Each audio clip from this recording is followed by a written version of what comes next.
ബംഗളൂരുവിൽ ഭാര്യയെ കൊന്ന് സൂട്ട് കേസിലാക്കി കടന്നുകളഞ്ഞ പ്രതി അറസ്റ്റിൽ. മഹാരാഷ്ട്ര സ്വദേശി രാകേഷ് ഖെദേക്കറിനെ പൂനെയിൽ നിന്നാണ് പോലീസ് പിടികൂടിയത്. ശ്രീനാഥ് ചന്ദ്രൻ വിവരങ്ങളുമായി ചേരുന്നു. ശ്രീനാഥ്, എനിക്ക് തോന്നുന്നു ഈ കൊലപാതകത്തിന് ശേഷം രാകേഷ് ആത്മഹത്യക്കും ശ്രമിച്ചെന്ന് തോന്നുന്നു അല്ലേ? പോലീസ് പറഞ്ഞത് എന്താണ് ശ്രീനാഥ്? ഈ കഴിഞ്ഞ ദിവസം വൈകിട്ടാണ് ഈ സംഭവങ്ങളൊക്കെ പുറത്തറിയുന്നത്. ഈ രാകേഷ് തന്നെയാണ് അവിടെ ബംഗളൂരുവിൽ ഇവർ താമസിച്ച വീടിൻ്റെ ഉടമയെ ഈ കാര്യം വിളിച്ചു പറയുന്നത്.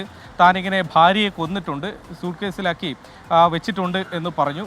പിന്നാലെ ഈ ഹൗസ് ഓണർ അവിടെ എത്തി വീട് പരിശോധിച്ചപ്പോൾ അത് പുറത്തുനിന്ന് പൂട്ടിയതായി മനസ്സിലാക്കി. അതിൻ്റെ താക്കോല് കാണുന്നില്ല. പിന്നീട് പോലീസിനെ വിവരം അറിയിച്ചു. പോലീസ് എത്തി വാതിൽ തുറന്ന് പരിശോധിച്ചപ്പോഴാണ് ശുചിമുറിക്കകത്ത് സ്യൂട്ട് കേസിനകത്ത് മൃതദേഹം കണ്ടെത്തിയത്.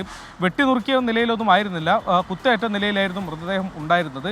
ഏതായാലും പിന്നീട് ആശുപത്രിയിലേക്ക് മാറ്റുകയും ചെയ്തു. ഇയാളുടെ ഫോൺ വിവരങ്ങൾ പരിശോധിച്ചാണ്, ഫോൺ ട്രാക്ക് ചെയ്താണ് ഈ പ്രതി പൂനെയിലുണ്ട് എന്നുള്ള വിവരം മനസ്സിലാക്കുന്നത്. പിന്നാലെ രാത്രിയോടെ തന്നെ ബംഗളൂരു പോലീസ് വിമാനമാർഗം പൂനെയിലേക്ക് എത്തി. അവിടെ നിന്ന് മഹാരാഷ്ട്ര പോലീസിൻ്റെ സഹായത്തോടെ ഇയാളെ അറസ്റ്റ് ചെയ്യുകയും ചെയ്തു.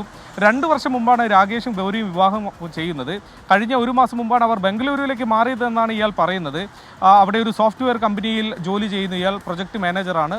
ഭാര്യ ആവട്ടെ 32 വയസ്സുള്ള ഗൗരി മാസ് മീഡിയ ഗ്രാജുവേഷനൊക്കെ കഴിഞ്ഞ് ജോലി അന്വേഷിക്കുന്ന സമയവുമാണ്.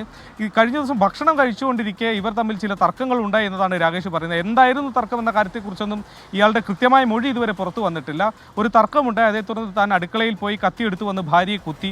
പിന്നീട് എന്ത് ചെയ്യണമെന്ന് തനിക്ക് മനസ്സിലായില്ല. പെട്ടെന്ന് ഇവരെ സ്യൂട്ട് കേസിലാക്കി അവിടെ ഉപേക്ഷിച്ച് കടന്നു കളയാനാണ് ശ്രമിച്ചത്. പിന്നെയാണ് ഈ ഹൗസ് ഓണറെ വിളിച്ചു പറയാൻ തനിക്ക് തോന്നി. താൻ അങ്ങനെ വിളിച്ചു പറഞ്ഞു. മൃതദേഹം സംസ്കരിക്കാൻ അടക്കമുള്ള